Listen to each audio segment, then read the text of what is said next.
data center is growing. In 2007, it has 18 gigawatt of consumption by the data center. 2007. Now it's near about 48 gigawatt. Only for running the data centers. I'm giving another example. How much consumption emission done by the ICT is near about 800 megaton carbon dioxide per year. 800 megaton. Million tons, so not megaton, million ton per year. So this amount is very tough for my thinking also. So it's small issue. So that's so these are some references. Some references there. They concern how to make smarter and smarter. So we are not making the smarter device, but we are making the system more management, because we need management. Without management, it's not possible. A British, they know only for the management. They are expert for the management. If we have the good management, that means it's smart. Every time physical work or mental work doesn't fit. Thank you, sir. Thank you. Oh, very informative and strategically very. Okay, now Subhasis. Monisha, 5 minutes, 10 minutes. তোদের দুজনেরই আছে দুজনেরই আছে হ্যাঁ মেরা তো Good afternoon, sirs, sir, my HOD, colleagues, and my students. Thank you to Manish Kumar Sahaj basically to teach us that how we can reduce the energy of our computer networks. So on that basis, I try to make you understand that what is the actual computer networks, what is the actual computer network demanding from us, why the computer networks are too much effective among all the users. So the topic that I have selected in my PhD works basically is more as authentication using smart card over secure communication network. So during my discussions, I am not going to discuss any set of the mathematical tools by which I can make you some more related discussions. So instead, I try to let you know what is the computer networks, what is the basic structure of the computer networks, what are the basic threats of the computer networks, and how can you overcome from these threats of the computer networks. So in the earlier days, when the computer network has been designed first time, even the researchers, they never thought that computer networks becomes that much of great popularity among the users. They thought that computer networks are going to be useful only those people who are using for sharing the data for the business purpose. But as such as the days are spending, the people, all the users who are even, they are not literate as well, but they are still using the internet. They are still using the computer networks. In today's modern era, we are not limited to use the computer network, we are not limited to sharing the information, even we are not only limited to share the resources based on the computers, but also we can share the information with the smartphones, with the laptops, with the tabs, and so and so. So on that basis, we could imagine that how the computer networks are growing efficiently, how they are growing elastically. So in the case of the computer networks, as we know, that sharing the information is not going to be the final job, because in case of the computer networks, how secretly we are sharing the data, how effectively we are sharing the data is also most important. So as the number of users are growing rapidly, we must have to put some more set of the restrictions by which we can assure the security over the computer networks. So what is the basic structures? Why it is the more concern about the security? Basically, if you talk about a computer networks where the set of the components, instance of the computers, set of the routers, set of the switches, set of the printers, set of the faxes are going to be connected with together, we can say it's computer networks. So basically, the computer network is nothing but a set of LANs which are connected with some set of the resources like the routers, switches, and hub, etc., etc. So in that process, we can create a networks. So once we create a network in such a fashion where there are required a multiple number of the devices, so if we talk about the security, the assuring the security is not too much easy. We cannot believe that which are the resources and which of the routers or which of the switches that have been hacked by the hackers. So that if we talk about the security, this is not seamless job. We must have to put some extra concern about the security. So this is the basic structures of the computer networks. So whenever we share some information from source to destinations, we never want to share the information from that person who never know. So before sharing any data, before sharing any information from any of the users, we must have to verify whether that the users are the valid or not.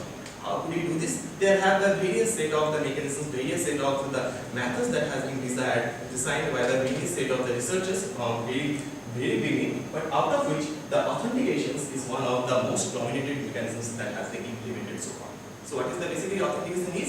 It means whenever we wish to share any information, whenever we need to perform any communications between the any users or any systems, we must have to verify whether he is the actual one or not. So how could we do this? So providing the authentications of any users, it could be done by the three important parameters. What are? The first is the passwords. So whenever a user wish to access at any of the systems or any of the services from any of the server, he must have to authenticate by the first one called as a password. If you valid one, so definitely you can enter the password correctly. So yes, it is valid, otherwise you will. Second parameter says it is the smart card. Means the smart card that we are already familiar, that ATM card or credit cards are the comes from the smart card as well. We can prove the identity of ourselves that I am the valid one based on the given the passwords or given the smart card. And the third one is nothing but the biometric.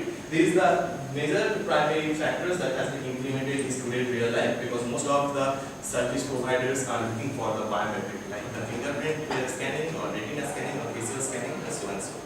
So these are the three important parameters by which we can easily verify who is the actual one, which are the not. So for providing the authentications of any user, we must have to provide the three basic steps. These are the three steps that has been designed. First is registration phase. Means to verify which is the authorized one, which are the not, we must have to provide some predefined information. So when it will be given, during the registration phase, during the registration phase, every user must have to provide some information to the server that these are my parameters, and from the next time onwards, whenever I will pass these other parameters, please authenticate me as a valid one. So these are the registration phase. Once the registration phase of any users has been made, then it goes for the login phase. Means after the registrations, if any of the users who wish to access the services from any of the servers, they must have to go through the login. Means you need to provide the user ID, you need to provide the passwords, you need to provide the fingerprint template and so on and so. So based on that, this goes to the login phase. So once these are the parameters that has been shared by the users, the next works of the server or the systems, you need to verify the authenticate person's power. So last phase is the authentication phase. These are the three important phases that is must be required to performing any kind of authentications over the insecure chain. So let's have, once the this authentication has been designed to the very earlier days, that time researchers has taken the first only parameter that is based on the password. What is the problem of only the password? So once this authentication has been designed, the researcher thought, okay, to provide the identity or provide the authenticate of any valid user, the password will be enough. But as much as the days spent, the number of the users are expanding rapidly. So for holding that many number of the records in particular systems or particular computer, it is going to be huge task for any server. So for providing or for protecting those data of any of the computer, it's going to be huge possible. To reduce such problems, there have another technique that has been taken, that's called based on the smart card. We do not need to store any set of the informations into the server. Based on that, store all such informations into a smart card processor, which contains some set of the processor who hold some set of the data and who can process some information as well. Okay. So what the basically does? So just few days before, the people can authenticate themselves or some of the others based on the two important parameters. One is the password and another is the smart card. But as the days spent, the people are looking for nothing but the biometric as well. Because there may have the possibility that some of the attackers or some of the persons, they can steal your smart card, and anyhow if you can get into your passwords, he can harm you at any time. So as far as the today's real life concerned, where the chances of such possibility is too high, so the computer networks demanding us use the third most parameter for providing the authentications about the users. So that's why the third mechanisms that has been added, that is called the biometric. So in the case of the biometric, what it says, whenever we try to find out the validations of any of the users, they can provide these validations based on the biometric characteristics. Either it will be the retina, as I said earlier, or it will have the fingerprint, or it will be the thumbprint expressions. So as every users must have the unique identity, they must have the unique biometric characteristics. So based on that, we can perform the authentications of any users. So it can be imagined that when the biometric means if you take about the fingerprint template or fingerprint thumbs only, by which you can easily identify, then what is the need of the password, what is the need of the smart card? Because if the thumb is enough, if the biometric is enough to identify any of the users, what is the need of the smart card? What is the need of the passwords then? So So definitely none of the users wants that in his at the time of the sleeping or some in the unconscious state, if any of the users can take his thumb, he can harm. So that's why these are the taken in this concern, and they have integrated these all three parameters. Like, why don't we use the authentications? Why not we perform the authentication based on the password, smart card, as well as the biometric? If all these three parameters sounds well, then yes, you are the valid one. So these are the three important parameters that has been integrated. Even you people can notice that some of the banking system, they have started these functions. Means they are providing you a smart card, they are providing you the password, as well as they will ask you to just give your biometric characteristics as well. So most of the ATM machines is already being integrated, is implemented. I do not want to know about Arunachal, but some of the implementation yet to be done. no, actually you could find out that in the case of the ATM machines, they are ATMs, the biometrics already, but so far we no need to do that. not in the banks, ATM machines, but in the other aspect it is already. So that's why these are the three important factors that has been added for providing the identity, proving the identity of any of the users. So this is not only the goals that providing the identity of any goals, they have various traits. What are the various traits? So once we share some information, once we share our parameters to prove the identity of ourselves, means once we are sharing my passwords or the identity or any biometric characteristics, so all such information that is used to pass over the computer networks. And the computer networks, as I stated earlier, it cannot assume it is trusted. It is totally untrusted. There have multiple number of the devices, and we never know which of the devices has been attacked, has been hacked by which of the attackers. They have a huge probability. That's why it says the computer networks which has been assumed is totally insecure. So once we share some of the parameters, once we share some of the credentials of any of the users over such insecure channels, so they have a huge probability that any of the other users or any of the attacker who can recite this, who can impart, so which can interrupt your message, and he can use those information for his and her own benefit. So these are the various possible attacks that can be handled. So whenever users who wish to providing his credentials to provide authentications, so there maybe have the attackers who can intercept all such messages, and later on he can prove that, he can try to find it out that whether he is the actual user or not. So there are the two possible attacks, the passive attacks and active attack. So we must have to design some kind of the methodology to provide the identity of any users over the insecure channel in such a fashion that any of the attacker, if they have a control over the channel, then also he cannot hamper at any of the actual valid users. So this is not so much easiest task for any of the researchers.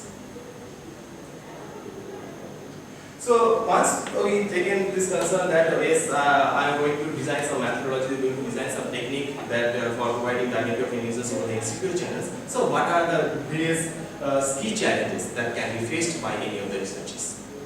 So what are the possible attacks? What are the key challenges? First is, whenever we try to find out, whenever we try to define a mechanism where the users can be authenticated of any of the servers, there may have these are the possible attacks, that there may have the replay attack. So definitely, in the case of the replay attack, that if any attackers who are lies between the users and the server, if he impersonate his message, is intercept your message, he can later on he can send the same message to prove that he is the actual one. So there must have the methods or mechanisms must have to preventing such kind of attacks. That is called resistance or the replay attack. Next is modification attack. Suppose we are transferring, suppose we are performing some kind of the transactions where I want to transfer some of the money from my accounts to the other account. So if any of the users who are residing in between, and if an intercept this message and he changes the information, then he can harm ourselves. Like suppose I used to say that I used to transfer the 10,000 rupees from my accounts to the Swanenser account. Suppose there are another fellow who are residing in between us. He just changes the digit from 1 to let's have 9, or he has added 1 more zeros over this. So definitely he can hamper us. So we design must a kind of some kind of mechanisms where the server can must have to prove that whether the message are the modified message or is non-modified. So we must have to prevent such kind of matter. It's called the modification attack. Next is spoofing attack, means instead of the actual one, if some of the users have tried to pretend himself that he is the actual user or he is the actual server, so such kind of the attacks comes under the spoofing attack. So our mechanisms must have to concern about that, must be resist against this spoofing attack. Next is offline password guessing attack. These are the most likely to be happening in today's real world. So where the attackers have tried to guess, even though he doesn't know what is the actual password of the user, but he tried to guess out what is the actual password by defining the some set of the all possible keys, all possible set of keys. That's why some of the systems has implemented that you can allow you to provide a password 3 or 4 times. Whenever it goes more than that, it's going to be locked in for a single day or for a twice. So this would be preventing by offline password guessing attack. And next is the parallel session attack. They have a possibility that the attackers, after intercept the message, he can try to send the same message at the same time. So that the server must have to define some kind of mechanisms where he can find, where you can easily find it out whether they have a single message or they have a parallel message. So it's considered the parallel session attacks. So instead of providing that many number of attacks, suppose I have designed take some kind of the methodology who can prevent all such attacks. But if those, after defining those mechanisms, if it is too much cost effective means, suppose in today's real world scenario, the users never wants to spend a single second of time for sending the information from one place to another place. They never want.